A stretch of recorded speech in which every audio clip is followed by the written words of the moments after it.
All right, let's just jump right in. And that title? It's the memory, stupid. Yeah, that's not me. That actually comes from a legendary computer architect who, way back in 1996, saw the future with, just stunning clarity. And what he saw? Well, it's the key to a question that has probably driven you absolutely nuts. You've been there, right? You get a brand new machine that's got a blazing fast processor, all the top of the line specs. You're so excited. But then you go to open a big file, or maybe you're just switching between a few apps, and the whole thing it hesitates, it stutters. Why? Why does that happen? Well, I can tell you this. The answer is not where everyone's been telling you to look. See, for years, decades really, the whole industry has sold us on this one very simple idea that processor speed is everything. We all got caught up in what we can call the megahertz myth. We all learned to compare computers based on this single number. 2 gigahertz, then 3. Now we're seeing 5 or more. And the logic was simple, right? The bigger the number, the faster the computer. It kind of makes sense on the surface, but it's also hiding the real story. The real reason your computer feels slow. Okay, so if it's not the raw speed of the processor, then what is it? What's the secret anchor that's just dragging down your computer's performance? Let's start with a single number. Just one. 75%. Think about that for a second. What does a number like that even mean? Well, it means wasted potential. A lot of it. It's kind of like the sound of a Ferrari engine just idling in rush hour traffic. And this just illustrates the point perfectly. Richard Seitz, he's the architect I mentioned at the start. He discovered that in these super high-performance computers, the processor, the actual brain of the whole operation, was literally doing nothing 3/4 of the time. 75%. It wasn't calculating, it wasn't thinking, it was just waiting for someone to hand it the data it needed to actually do its job. So here's the absolute crux of the issue. We've built these processors that can think at just unbelievable speeds, but we haven't been able to build a memory system that can keep up, that can talk to them fast enough. It's exactly like having the world's fastest reader, who can only be handed one word at a time, very slowly, from all the way across the room. The problem isn't the reader, right? It's the delivery system. So, faced with this colossal problem, what did engineers do? They couldn't create one single type of memory that was big, super fast, and cheap. That's the holy grail, right? And it just doesn't exist. So instead, they got clever, really clever. They built a tiered system, a hierarchy. And the foundation for this whole idea, it was laid out in these landmark textbooks like Memory Systems. This book is basically the Bible on the topic.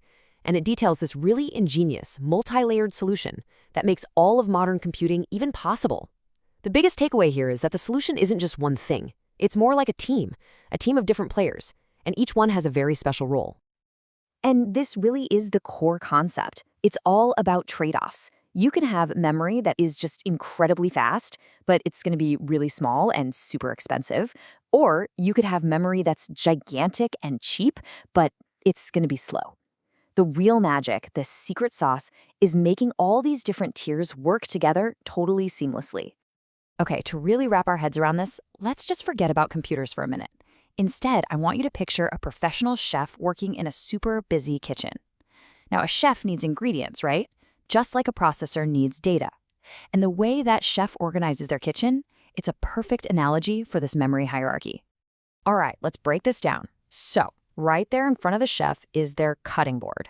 That's the cache. It only holds the stuff they're chopping right this second. The onions, the garlic. Access is instantaneous, but the space is tiny. Then you've got the refrigerator. That's your computer's RAM. It holds all the ingredients for tonight's dinner menu. It's pretty fast to grab something from, and it holds a lot more than the cutting board for sure.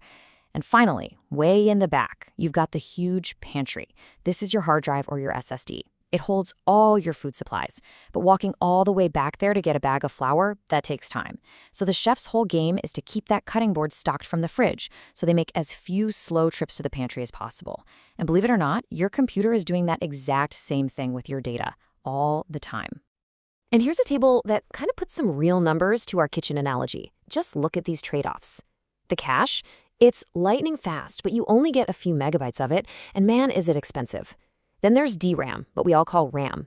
That's kind of the sweet spot in the middle. You get gigabytes of pretty fast memory for a reasonable price. And then your disk storage. That gives you these massive terabytes for super cheap. But when you talk about speed, it's an absolute crawl compared to that cache. So this right here, this is the golden rule. It's just a fundamental economic and physical reality of building computers. Speed costs money, and it costs space. The entire memory hierarchy, this whole elaborate system, it's designed to cheat that rule. It's a trick to give the processor the feeling that it has one gigantic, super fast pool of memory to work with by constantly and intelligently shuffling data between the slow pantry, the cool fridge, and that ready-to-go cutting board.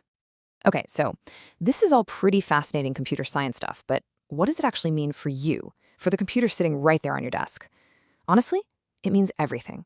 Because understanding this hierarchy, it gives you the power to make your computer actually faster, in a way that you can really feel. Think about it. When you add more RAM to your computer, you're not making the processor any faster. What you're really doing is giving your kitchen a much bigger refrigerator. And that means it can hold more of your programs and files ready to go, which translates to fewer slow trips to the pantry, your disk. That's exactly why adding more RAM is so often the best, most effective upgrade you can make. And what about when you upgrade from an old spinning hard drive to a modern solid-state drive, an SSD? Well, you've just turned your slow walk to the back pantry into a pantry with a super fast conveyor belt. Suddenly, everything, from booting up your computer to loading your apps, feels way snappier. And it's all because the slowest part of the whole system just got a massive, massive speed boost. And all of this brings us right back to that fundamental race. You know, the original problem that Richard Seitz pointed out back in 1996? It's only gotten more extreme. Processors just keep getting exponentially faster, and our demand for data, I'm talking bigger games, 4K video, super complex applications, it's just exploding. This memory hierarchy, it's the clever trick that keeps the whole show running. But the big question is still out there. Can our memory systems possibly keep up? Or are the superpowered processors of the future destined to spend even more of their time just sitting around waiting?